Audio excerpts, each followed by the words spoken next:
Chapter 16: The Gendered Muslim Subject at the Intersection of Race, Religion, and Gender.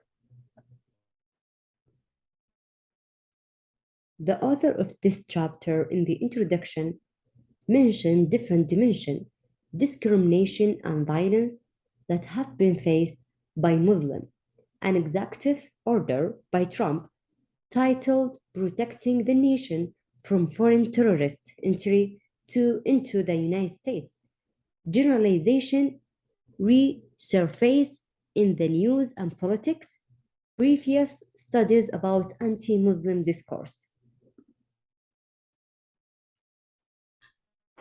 In the introduction, Durrani, the author of this chapter, talked about how American Muslims have faced extreme discrimination and violence due to increased hate crimes against Muslims in the United States. Statistics by the FBI indicate 67 increase in hate crimes against Muslims between 2014 and 2015. Mass media has contributed to increased violence against Muslims by broadcasting stereotypes that generalize them as a hyper-masculine, violent, sexually abusive to their women. Associating Muslims with acts of terrorism and crimes against humanity forced President Trump to sign executive order which banned citizens from 7 Arab nations into the US to ensure the country's national security. The travel embargo branded the idea that terrorism is exclusive to people of Muslim faith regardless of their legal status.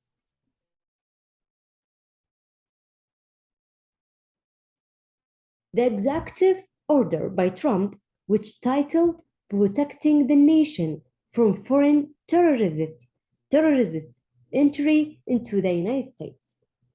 The coexistence of anti-Muslim statements and immigration policymaking demonstrates that Trump administration's effort to link the category of Muslim with a foreign and terrorist across multiple contexts, which is frequently repeated across conservative right-wing media outlets. Trump stated, "I will never forget that. My responsibility is to keep you, the American people, safe and free." A discourse about keeping Americans safe and protecting the country is linked to discourse about Muslims as a disloyal subject of the United States. Generalization resurfaced in the news and politics. Generalization resurfaced in the news, politics, popular culture, and emerging racialization discourse centered on the Muslim subject.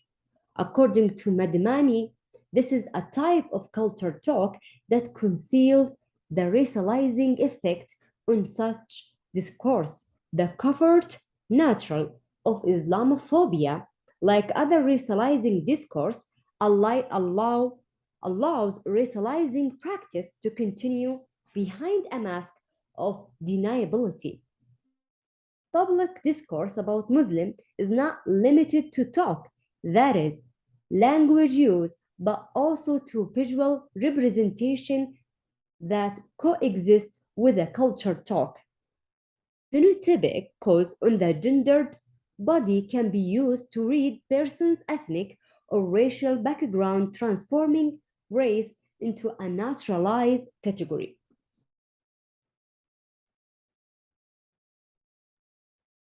The author of this chapter mentioned main ideas of this chapter, like how gender and race play a role in the construction of the Muslim subject, the critique of anti-Muslim hate speech, and related forms of violence. And also, this chapter applies a feminist critique to how anti-Muslim racism Islamophobia is produced and circulated in three types of US public discourse: news media reports, political discourse, and popular culture. So the author, Durrani's plan in this chapter is to discuss the interdiscursitivity of Orientalism and Islamophobia, analyzing the gendered Muslim subject across scales for cases of how gender personhood formulations circulate in the news, political discourse, and popular culture. In the interdiscursivity of Orientalism and Islamophobia, previous debates about Muslim representation in mass media have modeled modern forms of anti Muslim xenophobia. Racializing debates about the covert nature of Islamophobia permit the media and the general public to stereotype Muslims as a violent. This mindset enables them to achieve deniability for hate speech against Muslim, and also the racial stereotyping allows individuals to make supposition about who may not be a violent Muslim based on their unique dress and language. Modern forms of anti-Muslim xenophobia have been fashioned by current debates about the racializing of Muslims as a violent individuals. The historical notion of Muslim as a religious extremist, sexual deviants, and individual who strive for power and wealth is a danger to American Christendom. The renewal and the revitalization of racial stereotyping of Muslim by the media and the politician have maintained debates that Muslims are terrorists and violent. Sociolinguists understand Islamophobia as a form of racial prejudice that affects even people from non-Muslim communities, creating such a societal construct discloses how Islamophobia shapes Muslim community with the US as a terrorist and extremist in the democracy where fixed civilization traditions exist.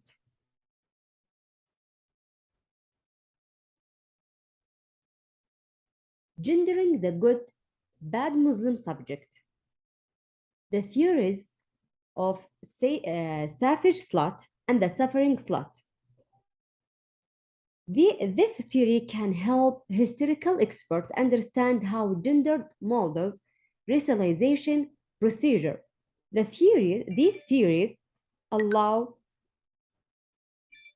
these theories allow people to categorize Muslim men as a hostile and misogynistic, and Muslim women as the suffering group subject to domestic violence and lack equal education opportunity. This ideology indicates the perception that the depiction of Muslim women complements Muslim men as a violent and unfair, powerless, and oppressed. The mass media plays a significant role in how the general public perceive Muslim by broadcasting films and news that racializing individual from the ethnic group.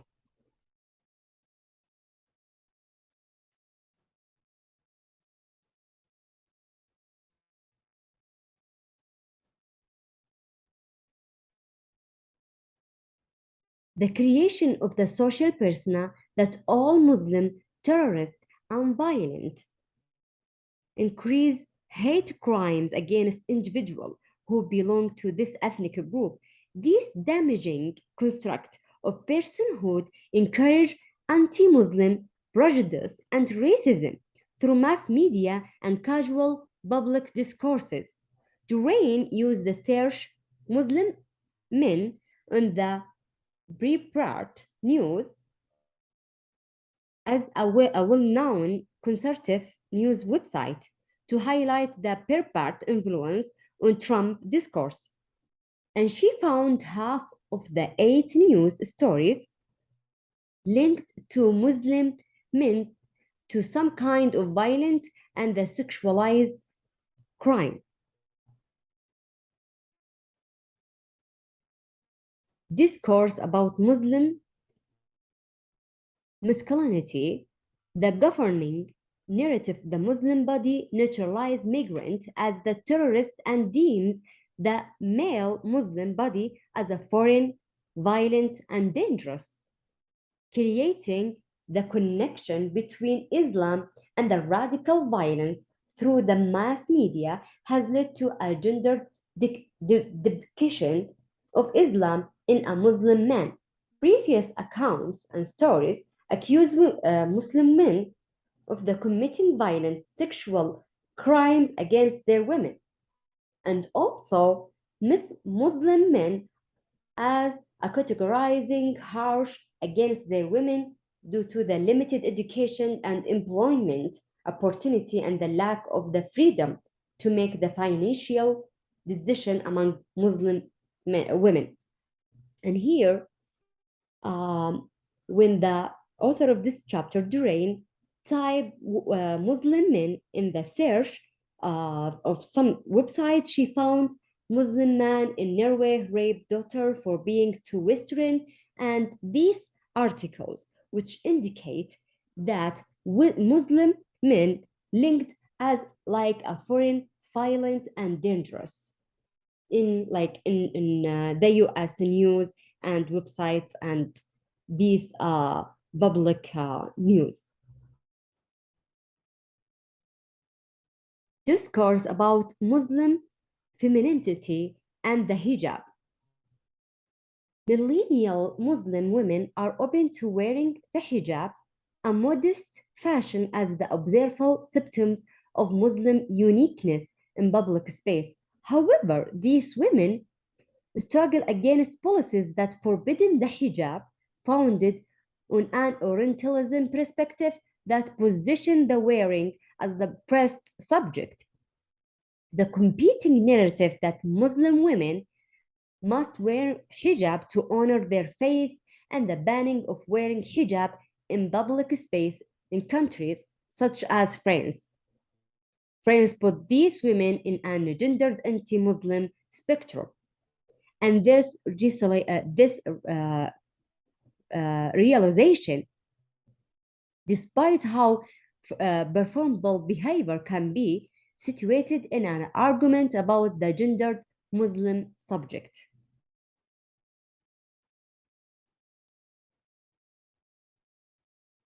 Discourses about saving Muslim women and honor crimes.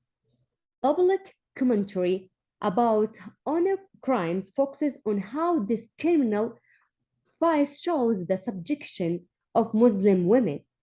Islam law does not condone honor crimes because the doctrine that organized gendered violence around values of honor is not exclusive to Muslim communities, connecting honor to domestic violence fashion that notion that expect domestic violence within Muslim community. And moreover, mass media can use the dishonest concern for Muslim women to validate discriminatory travel ban founded on anti-Muslim notion.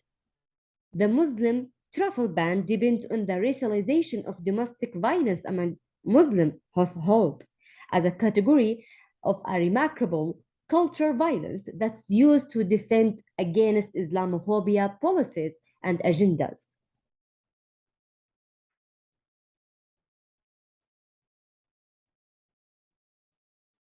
Discourse about simplified complex representation and the gender good, bad Muslim subject.